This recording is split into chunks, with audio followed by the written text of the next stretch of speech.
Carpathian മലനിരകളുടെ വിദൂരവും വിജനവുമായ ഒരിടത്ത്, നിബിഡമായ വനത്തിനുള്ളിൽ, നൂറ്റാണ്ടുകൾ പഴക്കമുള്ള ഒരു കൂറ്റൻ കരിങ്കൽ കോട്ട തലയുയർത്തി നിന്നിരുന്നു. പൗർണമി നിലാവിൽ പോലും ആ കോട്ടയുടെ പരിസരം ഇരുൾ മൂടിക്കിടന്നു. നാട്ടുകാർ ഭയത്തോടെ മാത്രം സംസാരിക്കുന്ന ഈ ഡ്രാക്കുളയുടെ കോട്ടയായിരുന്നു അത്. ഒരു കൊടുങ്കാറ്റുള്ള രാത്രിയിലാണ് എലീന എന്ന യുവതി വഴിതെറ്റി ആ കോട്ടയുടെ മുന്നിലെത്തുന്നത്. ഗവേഷകയായ അവൾ നാടോടിക്കഥകളെക്കുറിച്ച് പഠിക്കാൻ ഇറങ്ങിത്തിരിച്ചതായിരുന്നു. പേമാരിയിൽ നിന്നും രക്ഷ നേടാൻ അവൾ കോട്ടയുടെ ഭീമാകാരമായ വാതിലിൽ മുട്ടി.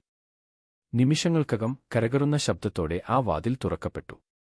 മുന്നിൽ നിന്ന രൂപം അവളെ അത്ഭുതപ്പെടുത്തി.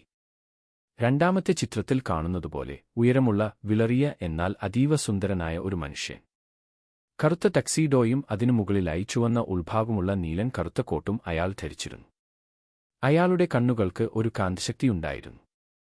സ്വാഗതം, എന്റെ പേര് കൗണ്ട് ഡ്രാക്കുള. ഈ അസമയത്ത് ഒരു അതിഥിയെ ഞാൻ പ്രതീക്ഷിച്ചില്ല, കുലീനമായ ശബ്ദത്തിൽ അയാൾ പറഞ്ഞു.